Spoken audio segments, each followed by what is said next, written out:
시장의 흐름을 알면 돈이 보입니다. 마켓앤머니 김영롱입니다. 양시장이 급락하고 있습니다. 코스피와 코스닥 모두 매도 사이드카가 발동이 된 상태이기도 하고요. 좀 이런 급락세가 이어지다 보니까 많은 분들이 왜 떨어지는지 좀 궁금해하실 것 같아서 방송 들어오기 전에 하락의 이유를 찾아봤더니 한 8가지 되더라고요. 8가지나 돼요? 그러니까 이 말은 이것 때문에 떨어진다는 건 아닌 것 같고 결국에는 시장 수급과 대응의 영역이지 않을까 싶은데요. 그래서 지금 상황에서는 어떻게 시장 대응할 수 있을지 여러 전문가와 함께 오늘 이야기 나눠보도록 하겠습니다. 네, 먼저 이 시각 시황은 김유민 캐스터가 전해드립니다. 네, 현재 양시장 낙폭이 상당합니다. 특히 정상에 올라서인지 SK하이닉스 흔들림도 더 크게 느껴지는데요. 왕관의 무게를 견뎌라 이런 말이 있습니다. SK하이닉스 일단 어제 왕관은 뺐었는데 현재도 자리 잘 유지하고 있는지 시장 상황 함께 보시죠. 우선 지수부터 보시면 코스피와 코스닥 모두 나란히 매도 사이드카가 발동되기도 했습니다. 코스피 현재 4.5% 하락하면서 8,700선 지나가고 있고요. 코스닥은 5% 넘게 하락하면서 919선 지나가고 있습니다. 이어서 코스피 수급 상황 보겠습니다. 현재 유가증권 시장에선 개인 홀로 매수하고 있습니다. 5조 2천억 원 넘게 순매수하고 있고요. 또 외국인이 연일 순매도하고 있습니다. 특히 이 투톱 종목 삼성전자와 SK하이닉스 위주의 차익 실현 매물 나오면서 외국인 현재 3조 7천억 원 넘게 순매도하고 있고요. 기관도 1조 7천억 원 넘게 순매도하고 있습니다. 이어서 코스닥 수급도 함께 보시죠. 현재 코스닥에선 외국인과 기관이 동반해서 매수하고 있습니다. 합쳐서 1,500억 원 가까이 순매수하고 있고요. 개인이 1,534억 원 순매도하고 있습니다. 이어서 코스피 대형주 흐름부터 보겠습니다. 유가증권 시장 1위 자리를 놓고 엎치락 뒤치락 하고 있는 상황입니다. SK하이닉스가 다시 1위 자리 탈환했고요. 프리장에서 300만 원을 돌파하기도 했는데 현재 2위로 다시 밀려났습니다. SK하이닉스 5.5% 넘게 하락하면서 275만 원 선 지나가고 있고요. 삼성전자 다시 2위로 내려왔습니다. 5% 넘게 하락하면서 현재 변동성이 큰 상황입니다. 또 마이크론 실적 발표와 삼성전자 잠정 실적 발표를 겪으면서 이 순위가 어떻게 결정될지 더 지켜보셔야겠습니다. 이외의 종목들 SK스퀘어 다시 상승으로 전환하면서 1.5% 강세고요. 삼성전자 우선주 4.4% 약세입니다. 삼성전기가 연일 약세 보여주고 있습니다. 오늘도 7% 넘게 추가적으로 급락하고 있습니다. 이어서 6위부터 10위 종목들 보겠습니다. 현재 모두 파란불 켜고 있는 가운데 현대차가 어제에 이어서 8% 추가적으로 빠지고 있고요. 삼성생명 0.6% 약보합권에서 움직이고 있습니다. 삼성물산도 7% 넘게 급락하고 있고 LG에너지솔루션 3%대 약세, HD현대중공업 4%대 약세 보여주고 있습니다. 이어서 코스닥 시장으로 넘어가 보겠습니다. 제가 오늘 한 가지 글을 봤는데요. 삼성전자는 포모를 느껴도 괜찮지 나는 코스닥 주주다 이런 글이 있었는데 오늘 시장을 보면 정말 공감이 되는 듯합니다. 오늘 코스닥 일제히 파란불 켜고 있는데 특히 바이오 USA 모멘텀을 가져가고도 이가캠 바이오만 힘을 받고 있고 알테오제는 2% 넘게 빠지고 있습니다. 에코프로비엠과 에코프로 나란히 4거래일 연속 약세 보여주고 있고 레인보우 로보틱스도 4거래일 연속 빠지면서 현재 9% 넘게 급락하고 있습니다. 이어서 6위부터 10위 종목들도 보겠습니다. 6위부터 10위도 마찬가지입니다. 현재 코오롱 티슈진과 HLB 바이오주들도 빠지고 있고 원익 IPS 6.9% 약세, 리누공업도 3% 넘게 빠지고 있습니다. 그래도 7월 초에 코스닥 승강제가 남아 있습니다. 이 프리미엄군의 반도체 소부장주들이 대량 편입이 예상되고 있기 때문에 그나마 모멘텀이 될 수 있을지 지켜보셔야겠습니다. 이어서 특징 섹터로 넘어가 보겠습니다. 요즘 반도체랑 스치기만 해도 급등이죠. 특히 주류 회사까지 반도체 수혜주가 되고 있습니다. 최근 반도체 후공정 공장을 호남권에 지을 것이다라는 보도가 나오면서 이 장성군에 대한 기대감이 퍼지고 있었는데요. 이 일대 토지를 보유한 주류 기업인 보혜양조가 오늘 상한가 찍었고요. 이외에도 철강주들이 강세 받아가고 있습니다. 특히 광주에 공장을 둔 부국철강 현재도 상한가 풀리지 않고 있고요. 이외의 종목들 보시면 동일스틸럭스, 금강철강, 휴스틸 모두 강세고 넥스틸만 하락으로 전환하고 있습니다. 특히 철강주는 또 아시다시피 재건 키워드로 엮이고 있기 때문에 계속해서 강세 이어가고 있습니다. 다음 특징 섹터로 넘어가 보겠습니다. 오늘같이 어지러운 하락장 속에서는 경기 방어주들이 그나마 선전해주고 있습니다. 특히 간밤 미국 국채 수익률 상승과 함께 미국 은행주도 상승을 했는데요. 국내 은행주들도 상승 탄력 받아가고 있습니다. 또 증권 계열사 수익도 기대가 가능한 상황입니다. 현재 화면에서 제주은행, 신한지주, 우리금융지주 빨간불 켜고 있고요. 기업은행과 KB금융은 하락으로 전환하고 있습니다. 이어서 환율 상황도 함께 보겠습니다. 개장 직후 환율 1,542원까지 올랐는데 오늘 오후 12시 22분 기준으로는 1,537원 20전에 거래됐습니다. 또 환율에서 빼놓을 수 없는 지표가 이번 주에 발표 예정돼 있는데요. PCE 물가 지표는 상당히 높을 것으로 예상되는 상황입니다. 이렇게 물가가 뜨겁다면 달러 강세가 지속되는 전망 함께 전해드립니다. 지수 다시 한번 보고 마무리하겠습니다. 코스피 현재 4.6% 하락하면서 8,687선 지나가고 있고요. 코스닥은 5% 넘게 하락하면서 919선 지나가고 있습니다. 우리 시장 불안하게 출발하면서 계단식 하락세를 이어가고 있습니다. 매크로 지표와 펀더멘탈 측면에서 악재가 없는데 오후장에서 반등이 가능할지 지켜보셔야겠습니다. 지금까지 시장 상황 전해드렸습니다.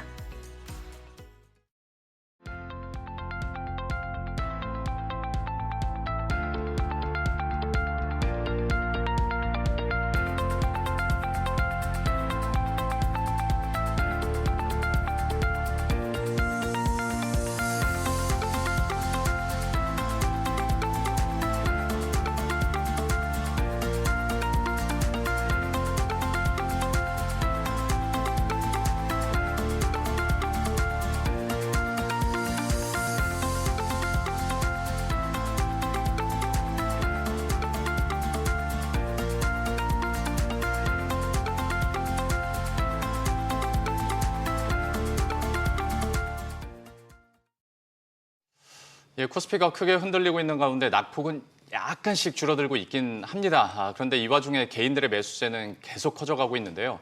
최근에 국내 주식 투자자 2명 중에 1명은 올해 코스피 만을 내다보고 있다는 조사 결과도 있었다고 합니다. 네, 이 투자자들의 전망처럼 지금의 변동성을 넘어서 코스피가 결국은 만을 향해서 전진할지 또 그 중심에는 계속 반도체가 자리할지 오늘 오후장 체크포인트 시간은 김동섭 블루오션 인베스트먼트 대표 모시고 관련한 이야기 나눠보도록 하겠습니다. 대표님 안녕하세요. 네, 안녕하세요. 어제도 코스피가 좀 등락을 거듭한 끝에 결국은 사상 최고치로 마감을 했죠. 오늘은 그런데 양 시장이 모두 좀 낙폭이 크게 나타나고 있어요. 최근 시장을 보면 확실히 조정이 한번 나올 때 좀 깊게 출렁이는 것 같은데 어떻게 보셨나요? 아무래도 이제 신고가를 치면 기대와 불안이 공존하죠. 그러니까 이제 주가가 더 올라가면 더 갈 거라는 군중 심리가 몰리게 되고 주가가 밀게 되면 높은 가격에 샀기 때문에 리스크 관리를 해야 되겠다는 물량을 던지다 보니까 변동성이 클 수밖에 없습니다. 근데 이제 지금은 신고가 근처이다 보니 주가가 더 갈 거라는 기대감이 많이 있잖아요. 그 과정 속에서 주가가 밀리면 뭐 저점 매수 뭐 이렇게 시장을 접근하는 경우가 생겨요. 그러다 보니까 전략 후광 장세가 오는데 문제는 뭐냐면 펀더멘탈이에요. 수급 동향을 계속 보면 외국인은 계속해서 매도해요. 그리고 개인만 매수를 해요. 또 기관의 물량도 사실 어떻게 보면 개인들의 ETF 물량이 확 높아요. 그러니까 지금 외국인과 개인들의 싸움이 있는 상황이잖아요. 근데 이 상황 속에서 외국인들이 지난번 스페이스 X 상장 때문에 잠깐 돈이 나갔다. 그래서 다시 스페이스 X에서 공모를 못 받으면 다시 들어올 거다라고 했었는데 잠시 들어오거나 다시 나가버렸어요. 네. 그러면 돌아온 자금에 한계가 있었다라는 거예요. 그 상황 속에서 현재 외국인의 매도가 많다라는 것은 리스크 관리가 좀 필요할 수 있다는 것을 의미할 수 있어요. 그래서 그 변동성장에서 많이 빠졌으니까 저점 매수라기보다는 개별 종목, 특히 삼성전자 하이닉스에서의 지지력 테스트가 확실히 나오는지를 보고 접근하는 게 더 현명할 수 있다. 물론 삼성전자 하이닉스가 뭐 더 많이 빠진다 안 빠진다 이거는 좀 더 지켜봐야 되겠지만 네. 일단 삼성전자 하이닉스가 우리나라 대표 종목 시장을 이끌어가는 상황이잖아요. 그러니까 그 두 종목이 흔들리면 뭐 주가는 흔들릴 수밖에 없어요. 왜냐하면 두 종목 합해서 시가총액 50%가 넘어버렸기 때문에 두 종목이 조금만 밀려도 시장은 그냥 바로 밀려버려요. 그런 상황이니까 어쩔 수 없는 상황. 그러니까 지금은 변동성이 있을 수밖에 없는 그런 어떤 심리적 상태에 놓여 있는 것밖에 없는 사실이기 때문에 아마 정강 후약, 뭐 전략 후강 이거에 대한 생각을 할 수는 있을 것 같아요.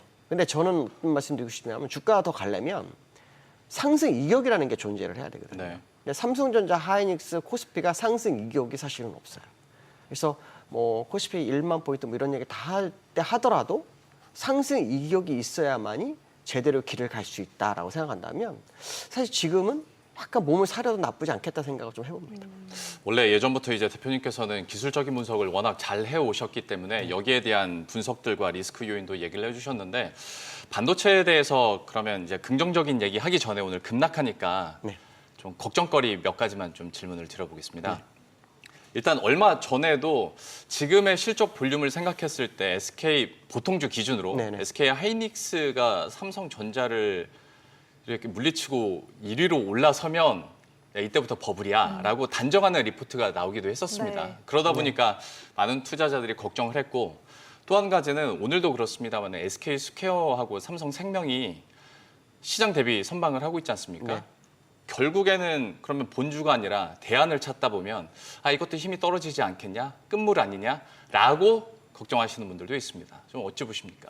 일단 첫 번째 문제는 정말 생각을 많이 해야 돼요. 왜 많이 하냐면 일단 HBM의 제일 먼저 독보적인 존재는 SK 하이닉스였기 때문에 예. SK 하이닉스에 대한 기대감이 있는 건 사실이에요. 근데 이제 삼성전자가 올라오면서 삼성전자의 기대감이 이제 또 살아나는 상황이 됐단 말이에요. 근데 이제 역사적으로 보면 이제 삼성전자 하이닉스의 시가총액 비중 보면 항상 삼성전자가 하이닉스보다 약 30% 정도 앞섰었던 그 데이터가 있어요. 근데 HBM이 올라오면서 하이닉스가 시가총액이 엄청 높아졌죠. 네. 근데 이제 중요한 건 뭐냐면 만약에 삼성전자가 HBM 반도체라는 게 없는 상태에서 SK하이닉스 올랐다면 이거는 우리가 버블이다 이런 말 안 해요. 그냥 당연한 거야. 근데 삼성전자가 같이 HBM으로 올라서서 실적으로 봤을 때 삼성전자가 더 높게 나오잖아요. 그러면 시장은 어떻게 봐야 되냐면 실적 비중으로 봐야 된다라는 결론이 나오는 거예요. 근데 실적 비중으로 더 낮은 SK하이닉스가 성장성을 가지고 올라갔다?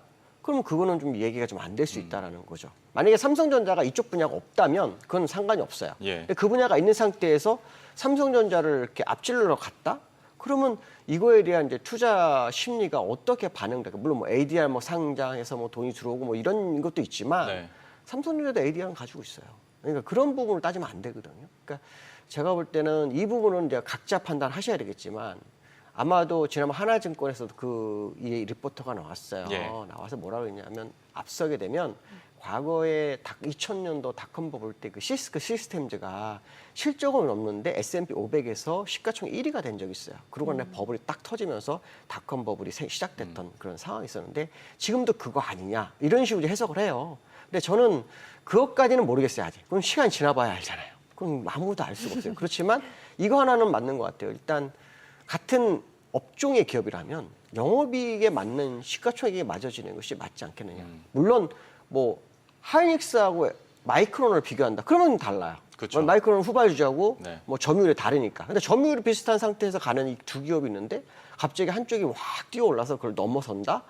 그게 맞는지에 대해서는 사실 저도 굉장히 고민이 많이 되고 그거에 대한 부분 때문에 리스크 관리가 나와서 주가가 밀리는 것일 수도 있다라는 부분이고요. 근데 두 번째 아까 말씀하셨던 부분이 지분가치 관련한 네, 대안들, 지분가치, 그쵸? 스퀘어나 스퀘어. 삼성생명이 이제 약진하는 거. 이게 삼성전자 하이닉스가 너무 높게 가고 그러다 예. 보니까 투자금에 있어서 좀 더 낮은 종목을 선호를 하게 돼 있어요. 그러다 보면 당연히 지분 관련해서 이 삼성전자 하이닉스 지분을 가장 많은 기업을 따라가게 되죠. 네. 그리고 이제 SK 스퀘어 같은 경우에는 하이닉스 지분의 20.05%인가를 들고 있어요. 그러니까 자산 가치. 어떻게 보면 SK 하이닉스가 잘 나가고 있지만 모기업은 SK 스퀘어거든요. 네. 그러다 보니까 이제 그 기업에 대한 기대감이 아마 반영이 된 것 같아요. 근데 하이닉스가 내려간다면 자산 가치에 대한 부분을 따져봤을 때 SK 스퀘어가 오르는 것은 잘못된 거예요. 그러니까 지금 상황은 조금 묘한 상황이에요. 아마 네. 투자가들이 지금이 아까 말씀한 것처럼 혹시라도 저점 아닐까? 주가 많이 빠졌으니까요. 네. 근데 사실 이런 경우가 이번에 많았어요. 엄청 빠진 다음에는 다시 올라가고 엄청 맞아요. 빠진 다음에 다시 올라가 반복되다 보니까 이제 이게 학습 효과가 시장에 나오는 것 같아요. 네. 그래서 저는 지금 자리는 이 학습 효과를 따라가지 않았으면 좋겠다라고 말씀드리고 싶어요. 차라리 이 종목을 많이 가지고 계신 분들은 혹시 모르니 현금을 약간 좀 쥐고 있다가 밀리면 받아주는 것도 괜찮다 이런 생각을 하거든요. 근데 뭐 그렇다고 해서 뭐 주가가 안 간다 못 간다 이런 얘기는 아닙니다. 왜냐하면 삼성전자 하이닉스가 실적 기준으로 보면 2년 동안은 굉장히 좋아요. 그렇죠. 근데 이제 이게 주식이라는 게 참 신기한 게 뭐냐면 아무리 실적 좋아도 기술적으로 갈 수 있는 공간이 없으면 못 가요.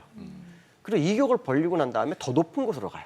그러니까 어떻게 보면 지금 오늘 하루는 이격을 벌렸냐라고 물어본다면 못 벌렸다. 이격을 벌리는 시간은 좀 걸려요. 가격의 깊이와 시간의 옆으로 횡보가 필요합니다. 그러니까 지금 어떻게 보면 지금 조정은 어떤 이유를 갖다 대는지는 모르겠습니다. 앞으로 좀 시간 지나면 확인해야 되겠지만 아무래도 약간 부담이 오는 그런 위치만은 맞다라는 생각을 해봐야 될 것 같습니다. 그러면 이제 이번 주에 또 우리 반도체 주들에도 큰 영향을 주게 될 마이크론의 실적 발표 일정이 대기하고 있잖아요.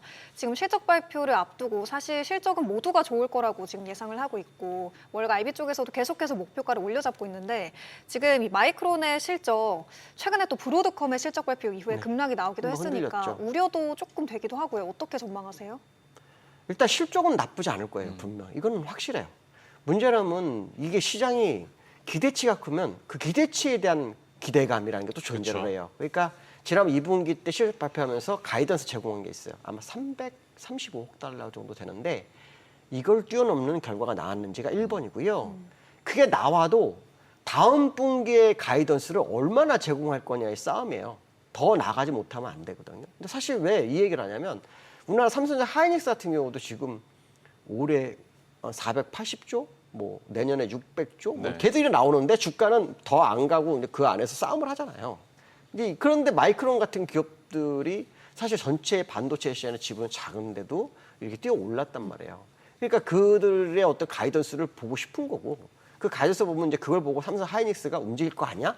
이런 생각을 하거든요. 네. 그러니까 지금 상황은 이제 그쪽에 포인트가 다 맞춰졌을 것 같아요. 근데 저는 이제 무슨 생각을 하냐면 이제 이게 어떻게 보면 제가 앞에 말하던 로직과 다를 수 있어요. 앞에 말한 로직으로 생각했을 때는 좀 이해가 안 될 수 있는데 마이크론의 시가총액을 보면 삼성 하이닉스는 지금 저평가예요. 아, 그렇죠. 엄청 저평가예요. 한참 가야 돼요. 왜냐하면 지분 대비로, 그러니까 반도체 점유율 대비로 보면 그렇습니다. 하지만 이게 또 그렇게만 보는 것도 아니거든요, 시장은. 그래서 현재 시장을 봤을 때 마이크론이 이번에 가이던스를 얼마나 많이 낼지는 모르겠는데 만약에 삼성전자 하이닉스한테 많이 뺏겨가지고 가이던스가 줄어들 수도 있어요. 오히려. 그러면 그게 오히려 이쪽에는 더 이익이 될 수도 있지만 시장에는 약간 영향을 미칠 수도 있는 부분이거든요. 네. 그래서 저는 사실 마이크론에 너무 기대 안 했으면 좋겠다. 왜냐하면 사실 마이크론하고 비교 자체가 안 돼요. 왜냐하면 점유율이 너무 작고 그런데도 거의 1조 달러 됐잖아요. 이제 삼성전자 하이닉스 1조 달러 싸움하고 있는데 예.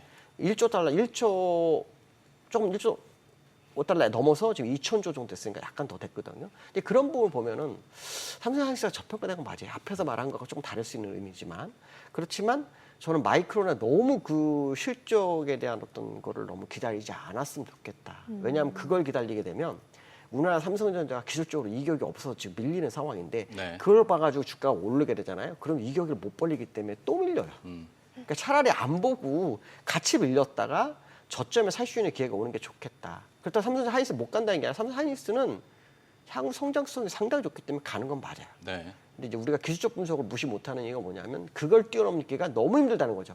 왜냐하면 거기서 이익 본 사람들이 전부 공부를 했기 때문에 여기서 팔아야 한다고 생각하면 못 가는 거거든요. 이제 그런 부분의 차이다라고 보시면 될 것 같습니다.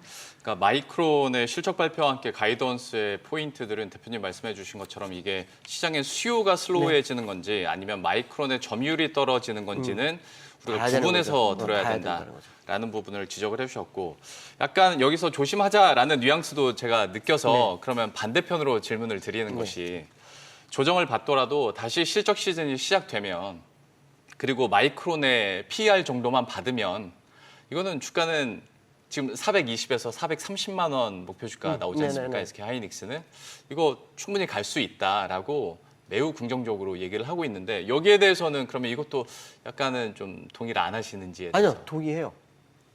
문제는 뭐냐면 위치가 달라요. 제가 했잖아요. 주가라는 것은 우상향으로 가잖아요. 우상은 상승각도가 있고 상승각도상에서 이격이라는 게 존재하는데 지금 코스피가 이격을 뚫고 들어온 게 세 번째예요. 네. 지금 네 번째 가느냐 마느냐거든요. 근데 제가 과거 사례를 보면 세 번째까지 그 상승각도 이격을 뚫고 들어온 경우는 없었어요. 처음이에요, 이번이. 그러니까 이번에 또 네 번째도 가능하다 그러면 가능할 수 있어요. 그거는 뭐 아무도 알 수 없어요. 예. 근데 이제 저는 기술적 분석상으로만 설명해 드리는 거고 기술적 분석상으로는 이격이 나와야 한다. 그게 편안하다는 거예요. 왜냐하면 따라붙은 사람들의 잠재적 매도 물량도 좀 끄집어내고 네. 그리고 저점 매수의 기회가 들어와서 신규 매수자의 방향성의 매매도 좀 필요해요. 그러니까 지금 어떻게 보면은 가치 기준으로 말한다면 저는 삼성전자 지금 30만 원도 되게 싸다고 봐요. 엄청 싸다고 봐요. 왜냐하면 삼성전자는 반도체도 있고 핸드폰도 가전도 있고요. 그렇죠. 뭐 파운드리도 다 하고 안 하는 게 없어요. 네. 그런데 삼성전자 같은 기업이 지금 SK하이닉스 반도체만 하는 기업까지 지금 갔잖아요. 예. 그럼 그거를 보면 말이 안 되잖아요. 근데 SK하이닉스가 지금 독주 체제를 가지고 있는 부분이 있단 말이에요, 일부. 엔비디아 쪽에. 그런 과정 속에서 마이크론과의 시가총액이 큰 차이 없어요. 그럼 그것도 말이 안 되잖아요. 그러니까 어떻게 보면 가는 건 맞는 것 같아요. 또 영업이익이 지금 작년 한 해치 이상 나온 게 첫 번째 분기 하나만 나왔어요. 네. 그러니까 그거로 보면은 앞으로 몇 개 분기는 분명히 간다. 문제는 뭐냐면 상승 각도에 대한 이격이 우리가 문제가 될 거고 시장이라는 것은 그거 하나만 가는 게 아니라 그때그때 상황에 따라 눌렸다 가고 눌렸다 가면서 파동을 그려요. 그래서 등산해 보시는 분들은 아직 등산하면 뭡니까? 막 올라가다 한번 이렇게 좀 내려가다가 좀 쉬든 평지에 가다가 또 올라가다가 또 평지에 따라서 고점까지 가는 거잖아요. 네. 그런 상황일 거라고 정도로 저는 해석을 하고 있습니다. 그러면 반도체 대형주가 오늘 좀 크게 밀리고 있는데 초반까지만 하더라도 사실 그 대안으로 부각이 됐던 쪽이 전력기기 쪽. 초반까지 굉장히 시세가 좋았거든요. 이제 7월에 또 실적 시즌 앞두고 이쪽은 실적에 대한 기대도 있다 보니까 그러면 지금은 전부 다 밀리고 있긴 한데요. 오히려 오늘이 좀 매수의 기회라고 볼 수 있을까요? 저는 가격도 가격이지만 시간도 함께 와야 한다고 보거든요. 그러니까 이게 주식이 참 애매한 것 중에 하나예요. 이번 상승장은 정말 아마 전 주식시장에 한 거의 30년 정도 있었는데 처음 봐요. 물론 뭐 주식시장 항상 처음 보지만 이렇게 상승 각도와 강력한 상승이 있었던 경우가 그렇게 많지가 않았어요. 예. 그러다 보니까 사람들이 이제 많은 자금을 투자해서 포모 상태를 벗어나기 위한 투자를 하다 보니까 마음이 많이 급해져 있어요. 왜냐하면 바로 떨어지면 내일 올라가야 되거든요. 근데 요 근래는 또 좋게도 바로 그냥 올라가는 날이 많았기 때문에 그 기대 시장이 굉장히 커요. 근데 저는 지금은 이제 그런 때가 아니라고 봐요. 세 번째 파동이 왔었기 때문에 완 상태였기 때문에 다음 파동을 위한 에너지 축적 기간이 필요할 거고 그 축적 기간을 충분히 가지면 상당히 많이 갈 수 있다. 그렇기 때문에 사실은 오늘 만약에 나는 사고 싶다 그러면 그 사고 싶은 자금을 한 10번으로 나눠 사라라고 얘기하고 싶어요. 네, 네. 왜냐하면 시간으로 만약에 행보를 해버리면 돈이 안 되는 사람은 지쳐요. 돈이 있는 사람은 조금이라도 사면서 위안을 가질 수 있어요. 그런데 그렇지 않을 수도 있다는 거죠. 그러니까 그런 부분을 생각한다면 내일 당장 이때까지 오른 것처럼 막 갈 거라는 생각이 내일 당장 간다. 막 이거에 몰입해서 접근하지 마시고 3번 정도 파동이 나왔으니까 이 3번 파동 나왔을 때는 약간 숨 고르기를 좀 할 확률이 좀 있어요. 특히 우리나라에서 주가 상승할 때 다음 모멘텀 중에 하나가 뭐였냐면 MSCI 관찰 대상국 등재였어요. 예. 근데 그게 안 됐죠. 안 됐기 때문에 심리적으로 약간 무너질 수 있거든요. 그 다음이 뭐냐면 저는 사실 금리 인하를 봤거든요. 근데 뭐 미국 금리 인상 분위기 조성을 하고 있잖아요. 근데 저는 미국 금리 인상을 안 할 거라 보기 때문에 오히려 금리 인하 쪽으로 갈 거라 보기 때문에 그 기회가 한 번 올 거다라고 판단해서 사실 굉장히 긍정적인 얘기를 해주고 싶어요. 예. 전 근데 삼성하이닉스 물론 저평가된 거 맞아요 아직도. 네. 하지만 타이밍상으로는 지금이 음. 아까 앵커가 뭐 사는 게 좋겠냐는 어떤 그런 뉘앙스의 질문에는 조금 기다려줬으면 좋겠다라는 생각을 얘기하고 싶습니다. 지금까지 워낙 시장이 기다려주지 않고 가파르게 오르다 네. 보니까 그쵸. 여기에 대한 포모를 많이 느껴서 또 조바심도 나는 것 같은데 지금은 그럴 필요는 없겠다라고 얘기를 해주셨고 앞에서 이제 그렇기 때문에 한 10번에 나눠서 사라고 그렇죠. 얘기를 해주셨는데 이 얘기 나오자마자 저희 아내 제작진에서 10번 나눠 사기에는 주가 절대값이 너무 올라버려가지고 10번으로 나누면 투자금이 안 될 것 같다라는 말도 공감은 일정 부분 갑니다. 네. 워낙 많이 올라서 자, 여기에 따라서는 분할 매수를 갖되 좀 포모는 최대한 덜 느끼면서 조급성은 그렇죠. 좀 덜 하셨으면 좋겠고요. 반도체가 좀 조정을 받다 보니까 다시 좀 부각이 되는 것들이 오늘 장에서도 선방을 해주는데 금융지주 쪽은 어떻게 봐야 되는지 그러니까 금융주로 넓혀서 보면 거래대금이 이렇게 터지는데 증권주가 부진한 것도 좀 이해가 안 가고 금융지주 쪽은 금리 인상 방향이라면 좋다라는 건데 여기는 투자 전략 시점에서 어떻게 보십니까? 금융주가 사실은 이제 특히 증권주 같은 경우는 거래가 많거나 화랑이 오면은 수익이 엄청 커져요. 그렇죠. 근데 이게 매번 가질 않아요. 배당이나 뭐 회기가 끝날 때쯤 돼가지고 그 사이클 나올 때 그때 같이 움직이는 경향이 있어서 좀 그렇고요. 또 하나는 금융주 같은 경우는 이제 금리 인상기가 되면 오르거든요. 예. 지금 아마 미국이 금리 인상을 할 것 같은 분위기가 나오잖아요. 뭐 얼마 전에 FOMC 회의를 보면 0.25를 주장한 사람, 0.5를 주장한 사람, 0.75를 주장한 세 분류가 있고 네. 8명은 동결을 주장을 했어요. 근데 저는 사실 이제 계속해서 이 얘기를 할 때마다 다 금리 인상하는데 왜 저 사람은 저렇게 해? 그러는데 저는 올해 금리나 1%를 보고 있던 사람 중에 한 명이었기 때문에 인하를 1% 한다고요. 1%를 보고 있던 사람이에요. 예. 저 개인적인 의견입니다. 그러면 아마 이걸 보시면서 이상한 생각하시는 분이야 이렇게 했는데 저는 무슨 생각을 했냐면 시장을 주관하는 자가 누구냐의 싸움이냐를 봐요. 예. 이 시장을 주관하는 자라면 누굽니까? 여러분 다 알아요. 트럼프예요. 시장을 주관하는 트럼프예요. 트럼프가 이란을 전쟁에 주가가 무너졌고 이란하고 합의를 보려고 하니까 주가가 다시 올라왔어요. 젠슨왕의 반도체는 이렇게 수면 위로 내려간 상태였단 말이에요. 근데 트럼프가 요구했던 게 뭐냐면 금리를 1%를 내리는 거였어요. 그래서 제롬 파월한테 금리 인하를 요구했는데 제롬 파월 안 하니까 교체 작업을 해서 케빈 워시가 된 거란 말이죠. 그 케빈 워시가 됐는데 이 케빈 워시가 엄청 매파인데 그가 되기 전에 뭐냐면 분명히 금리 인하 할 거라고 트럼프가 장담을 했어요. 그러면 사실 이번에 물가가 되게 좋았기 때문에 첫 FOMC라면 금리 인상을 했어야 돼요. 근데 안 하잖아요. 안 하고 그냥 동결로 마무리하잖아요. 네. 너무 웃긴 건 뭐냐면 트럼프가 FOMC 회의 전 이틀 전에 14일 날 합의서에 서명을 했어요. MOU 서류를. 그리고 우리나라는 아는 건 16일 날 알았고 미국은 15일 날 알았어요. 그러니까 FOMC에 영향을 안 주고 싶은 엄청난 노력이 있었다라는 거죠. 그렇게까지 해서 유가가 70불로 떨어졌어요. 여기서 60불까지 떨어져 버리면 이제는 금리 인상에 대한 시그널은 사라져 버려요. 그렇다면 여기서 이제 얘기하고 싶은 건 그러면 금리 인상이 안 되면 금융주가 가겠냐? 저는 이 얘기를 하고 싶은 거예요. 네. 그렇다면 금융주에 대한 기대감이 떨어질 수 있다라는 거예요. 지금 시장이 그 판단을 하는 사람들이 투자를 안 하는 거예요. 금리 인상으로 봤던 누군가가 유가가 내려오고 이란과의 변화가 생기고 그로 인해서 FOMC에 변화가 올 수 있는 거 아니에요. 물론 FOMC 회의에 내의 의사 중에 하나가 제롬 파월이 하나 있어서 그가 금리 인하를 막으려고 노력할지는 모르겠어요. 그렇지만 명분이 생겨는 다를 수 있다는 거죠. 네. 그래서 저는 전체 흐름을 보면 트럼프가 금리 인하를 하기 위해서 이란과의 합의도 FOMC 첫 회의, 그러니까 케빈 워시에게 명분을 주기 위해서 빠르게 케빈 워시가 동결을 할 수 있는 명분을 주기 위한 작업을 한 거다라고 보기 때문에 오히려 저는 하반기에 금리 인하가 황당하게 이루어지고 그게 금융주를 매수하는 그런 상황은 아닐 수 있다라는 생각을 저는 개인적으로 해요. 물론 이런 얘기는 아마 우리나라 제가 체험으로 얘기할 것 같은데 이제 사실은 저는 계속해서 방송에 나오면 이제 금리 인상 얘기하면 그냥 대답을 안 합니다. 왜냐? 제가 볼 때는 뭔가 변화가 있다라는 것을 봤거든요. 왜냐하면 시장은 뉴스를 보거나 타이밍을 보면 거의 안에 그 인사이트를 볼 수가 있어요. 통찰력이 보이는데 그게 어느 정도 보이는 부분이 있거든요. 그래서 저는 이 부분 봤을 때 은행주 매매는 아까 말씀 조금 부담스러운 거기 때문에 주가가 안 가는 거라고 얘기를 하고 싶습니다. 그러면 마지막으로 코스닥 쪽에 대한 질문도 드려봐야 될 것 같아요. 지금 코스닥 지수가 910선까지 내려와 있고 네. 사실 그동안 코스피는 랠리를 보여왔지만 그때 코스닥은 같이 못 가는데 빠질 때는 또 같이 빠지잖아요. 대체 어떻게 해야 되는 거예요?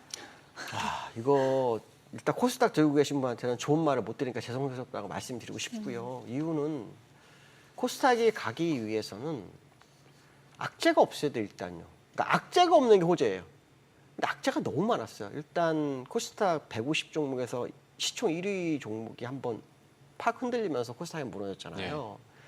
그래서 정부가 그걸 살리기 위한 뭐 성장 펀드 뭐 이런 거 막 발행하고 뭐 이런 상황이 있었는데도 불구하고 주가 못 가잖아요. 근데 이번에 ETF 단일 종목 ETF가 탁 터지면서 네. 코스닥엔 악재가 됐어요. 왜냐하면 코스닥에 들어가는 사람들은 성장성 보고 들어간다? 이거 아니죠. 사실 변동성 보고 들어가죠, 우리나라는. 미국은 나스닥의 성장성 보고 들어가지만 우리나라는 사실 변동성을 보고 들어가요. 변동성을 보고 들어갔는데 단일 종목 ETF 변동성이 30%가 나와요. 그럼 당연히 어떤 생각을 했습니까? 기초회사인 삼성전자 하이닉스가 기초회사인데 그거 하고 싶지 않겠어요? 오히려 더 안전빵인데. 또 ETF라는 것은 아시겠지만 상장 폐지라는 게 없어요. 상장 폐지가 돼도 내 돈은 돌려줘요. 네. 근데 코스닥에 상장 폐지되면 그 돈 줄입니까? 안 줘요. 그러니까 벌써 리스크 차원이 다른 거예요. 그러다 보니까 어떠냐면 어차피 변동수 걸려면 내가 삼성전자 하이닉스 못 샀으니 그걸 사자 이런 상황이 된 거예요. 그러다 보니까 어제 금감위원장이 뭐 후회하는 발언을 네. 했잖아요. 근데 이게 거래대금 그 이후에 거래대금 어때요? 코스닥은 5조 거래, 하루 거래 5조인데 거기는 지금 뭐 16조 거래 거래되잖아요. 그러니 코스닥이 다시 살아날 수 있는 방법이 사실은 좀 어려운 상황이 돼요. 그러면 여기서 할 수 있는 방법은 딱 하나밖에 없어요. 바이오의 대호황이 오는 방법. 왜냐하면 코스닥의 바이오가 상위를 많이 차지하고 있거든요. 그 바이오가 만약에 돌아온다면 기회가 있다라는 생각을 해요. 그리고 그 와중 속에서 뭐 AI 관련한 어떤 IPO를 많이 하든가. 그렇지 않다면 사실은 한계점에 도달해야 되니까. 요번에 그 사실은 ETF가 사실 수급을 좀 변화시켜버렸기 때문에 저도 그 당황스러워요. 왜냐하면 코스닥 종목을 만약에 사잖아요. 그러면 가는 종목은 가는데 못 가는 종목은 대부분 그 자리가 다시 밑으로 출발점이 되는 경우가 많더라고요. 요즘 보니까 깜짝 놀랄 정도로. 그러니까 사실 코스닥에 대한 불안감이 좀 있어서 마음이 좀 아픈데 제가 볼 때 바이오가 섹터가 좀 살아나주면 기회가 시작되지 않겠나. 근데 지금 미국에서 그 바이오 어떤 그런 거 전시회 같은 거 하고 있어요. 거기에 우리나라 기업이 100개 기업인가 뭐 참여했다는 말이 있는데 지금 파이프라인 쪽에서 기회가 하반기에 있어요. 그게 만약에 성공적으로 FDA 실사나 뭐 이런 게 성공적으로 되는 기업들이 생기면 그런 바이오에 아마 큰 기회가 오지 않을까. 그 전까지는 사실 코스닥에 투자하시는 분들도 지금 많이 ETF로 갔을 확률이 높아요. 그러니까 어떻게 보면 좋은 말 하기가 좀 어려운 상황이다라고 말씀 좀 드리고 싶습니다. 네, 그럼 저희 방송 중에 전해드린 내용과 관련해서 모든 투자 판단의 책임은 투자자분에게 있다는 점 알려드리면서요. 오후장 체크포인트 오늘은 여기서 마무리하도록 하겠습니다. 지금까지 김동섭 블루오션 인베스트먼트 대표와 함께 이야기 나눠봤습니다. 오늘 말씀 고맙습니다. 고맙습니다. 감사합니다.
코스피는 새 역사를 계속 써 내려가는 와중에 시장에 대한 우려의 목소리도 그만큼 높습니다. 지수 쏠림 현상들, 반도체 쏠림이 그 어느 때보다 강한 상황이죠.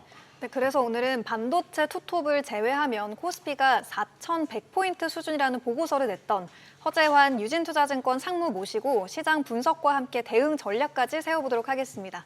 상무님 안녕하세요. 어서 오십시오. 네, 안녕하십니까. 우선 최근에 또 가장 시장에서 화제가 됐던 게 어제장에서 SK하이닉스의 시가총액이 보통주 기준으로 삼성전자를 제쳤잖아요. 우선 지금은 다시 삼성전자가 1위에 올라가 있긴 한데 이 의미를 좀 어떻게 해석해 봐야 될까요?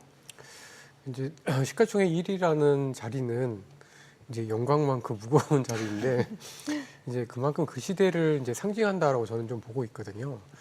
그러니까 이제 2000년대 닷컴 버블 때도 뭐 앞서도 말씀하셨지만 이제 시스코가 시가총액 1위가 되기도 했었고, 근데 이제 그만큼 이번에도 이제 삼성전자보다 SK 하이닉스 시가총액이 이제 많이 따라왔다라는 것 자체가 이제 HBM, 그러니까 AI 시대라는 상징적인 의미가 있지 않나라는 생각이 좀 들고요.